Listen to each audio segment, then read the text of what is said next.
organic, unpredictable, unknown, lovely, beautiful, a sense of fulfillment. This is part of the pleasures of life and not the chores of life.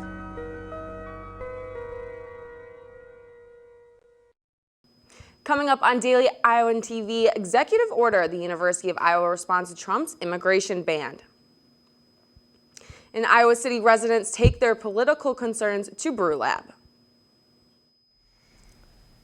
Almost an undefeated weekend for Hawkeye sports with a Big Ten win in men's basketball and wrestling. All that and more coming up. Daily Iowan TV starts now.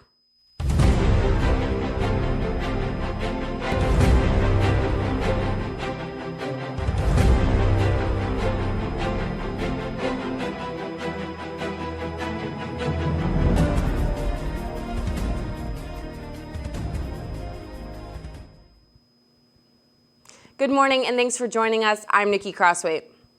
Protesters across the nation churned out this weekend following Donald Trump's signing of an executive order that bans Muslim immigrants from 7 countries. Immigrants and refugees from Iraq, Iran, Libya, Somalia, Sudan, Syria, and Yemen are now restricted from entering the United States for 90 days. The University of Iowa reacted with an email addressing the University of Iowa community.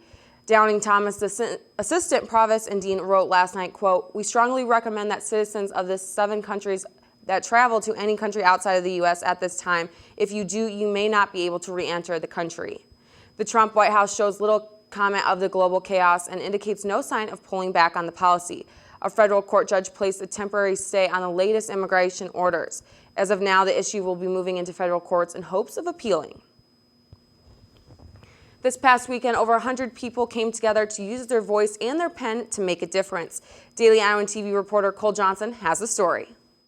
With beer flowing and popcorn being taken by the basketful, it seemed like a busy Friday at Iowa City's Brew Lab. But it was much more than that. It was filled with people trying to create change. Calls make a big difference. Handwritten letters and postcards make a big difference. Email doesn't do anything. Those in attendance weren't there just to share a few drinks and meet up with friends. They were there to write postcards to their elected officials about frustrations with President Trump's first week. A common theme in these postcards was writing to Iowa's officials about President Trump's cabinet selections, specifically the Secretary of Education nominee. I'm very concerned about DeVos and her ability to see the broad spectrum of what we need as a democracy for education. Attendees all had different issues that they wanted to be addressed and felt that they needed to do more to make it happen. It just helps energize us as American citizens to stand together when things are going wrong in our country, and we need to stand up. By the end of the night, the group was able to write 1,027 postcards, and they're looking to have events just like this one. Reporting in Iowa City, Cole Johnson, Daily Iowan TV. With local protests getting heated, some Iowa City residents are standing up, this time in defense of the flag. Yesterday afternoon, local veteran Curtis Ainsworth set up a demonstration that urged the citizens of Iowa City to support the flag. His reasonings behind this stem was not out of support for the current president and administration, but rather to support both veterans and the families of fallen soldiers. This just comes days after protesters were seen burning the American flag in the same spot.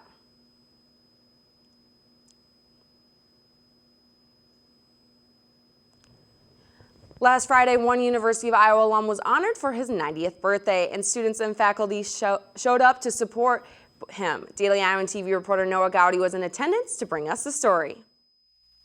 Last Friday, students, faculty, and community members came out to celebrate the 90th birthday of Henry Tippie.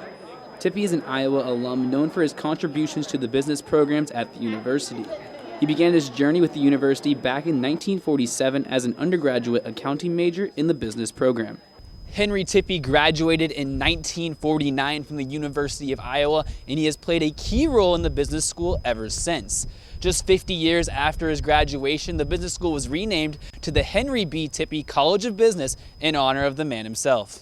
We think he is the ideal role model for what we're trying to imprint on our students even today as they're coming through. The celebration was held in the Papa John Business Building, and it consisted of speakers talking about Tippie and all he has done not only for the university but the community as well.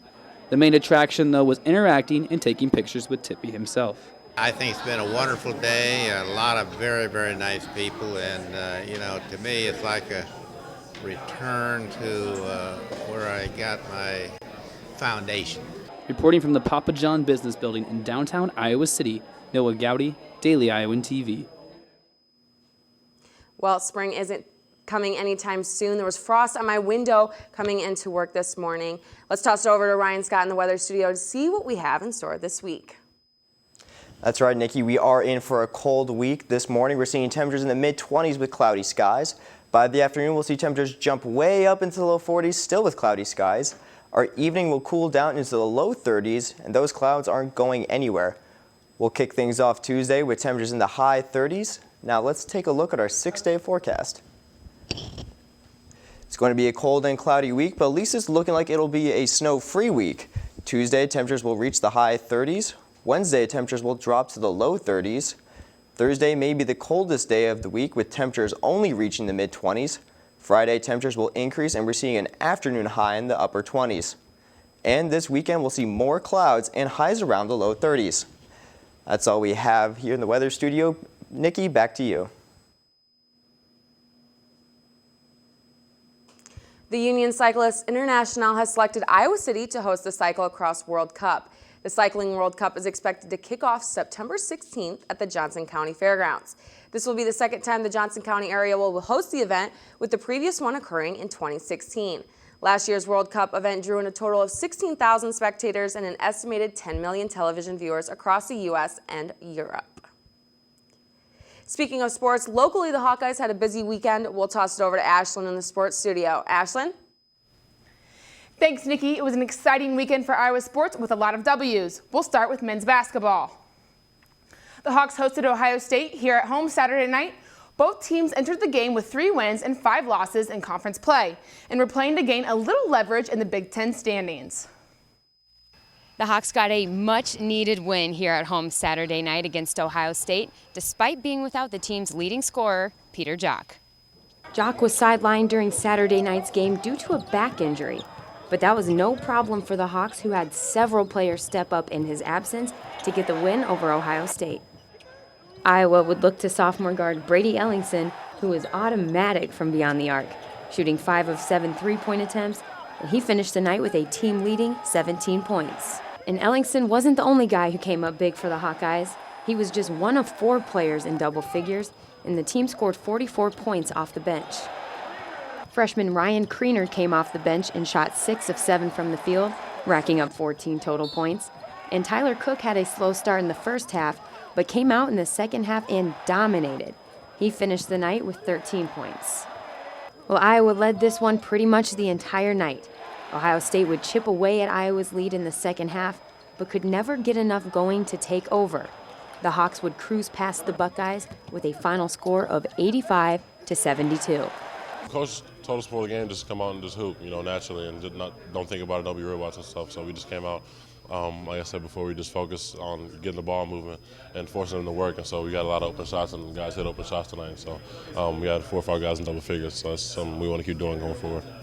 I have a lot of respect for this team, for this program, for Thad, and for us to defend the way we did and for us to execute the way we did, I think is a big step for our program. Iowa looks to build off this team win and keep up the momentum when they head into Rutgers Tuesday night. Reporting from Carver Hawkeye Arena, this has been Taylor Van Fleet, and now let's send it over to Taylor Cassian, who has more on the Hawks win. Thanks, Taylor. With the big win against Ohio State Saturday night came big plays from the freshmen as they stepped up to fill in the shoes of Peter Jock.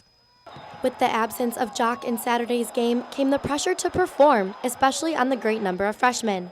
Bohannon contributed 12 points, Cook 13, Kriener 14, and Brady Ellingson dominated the scoring, racking up 17 points of his own. Brady's one of the hardest working guys we have, hardest working guys I've ever seen.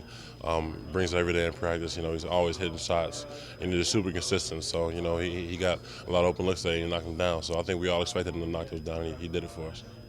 Tyler Cook started out the game a little shaky, but became a key component in the 85-72 win over Ohio State, scoring 10 of his 13 points in the second half. Bohannon scored 9 of his 12 points in the first half, pushing Iowa to their 40-29 lead closing out the half. Coach Fran McCaffrey was impressed to say the least with this group of freshmen and their consistent performances. Have a group that collectively is that way, I think is special. And I would like to think that we recruit that kind of person. I mean, we try to make that part of the evaluation process, you know, and obviously this is a different level, it's a different world. But have they shown the ability to make big shots late? Well, so many of you guys in this room have watched Bohannon. He's been doing that for a long time, so you're not surprised by that.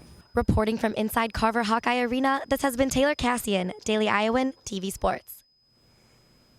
Peter Jock will be evaluated on a day-to-day basis regarding when he will return to the court. But for now, the Hawkeyes have proven they can succeed despite such circumstances.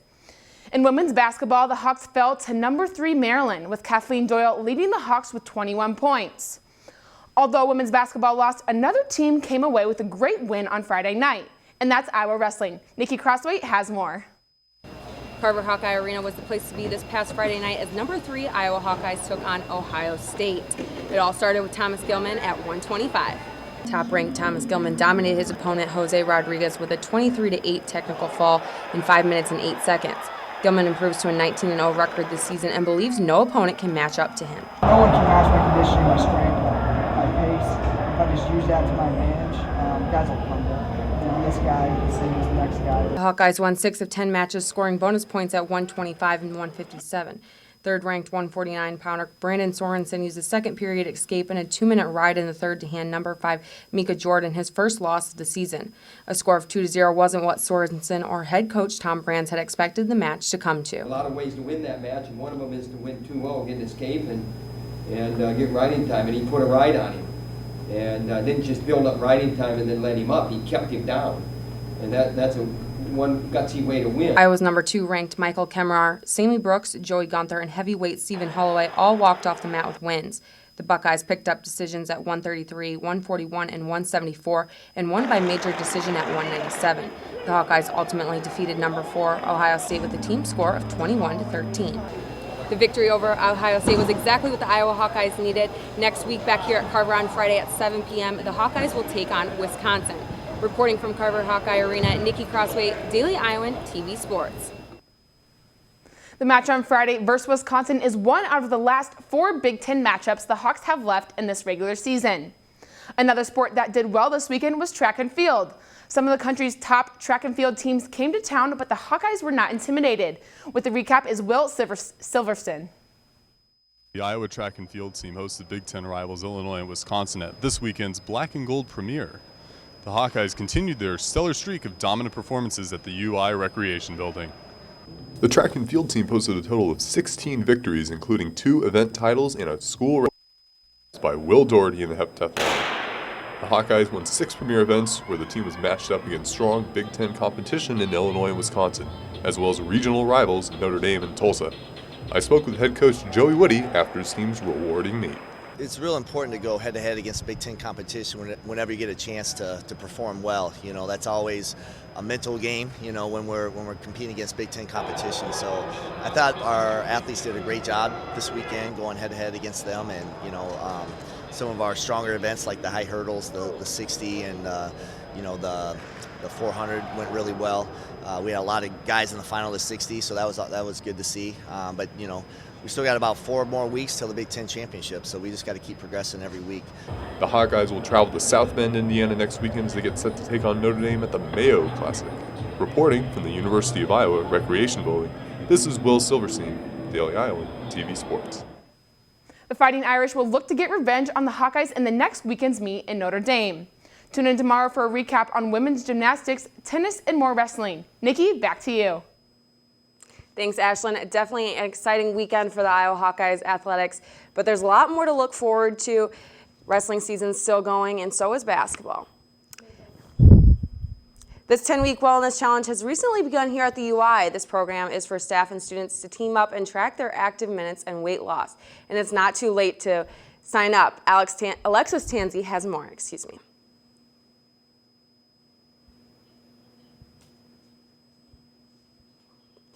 Well, that wraps up today's show. Be sure to check out our website, dailyiowan.com, for all the latest news between Monday and Friday. Also, don't forget to pick up today's copy of the Daily Iowan. Also stands for even more stories. For Daily Iowan TV, I'm Nikki Crossway. Have a great day, Iowa City, and we'll see you back here tomorrow morning.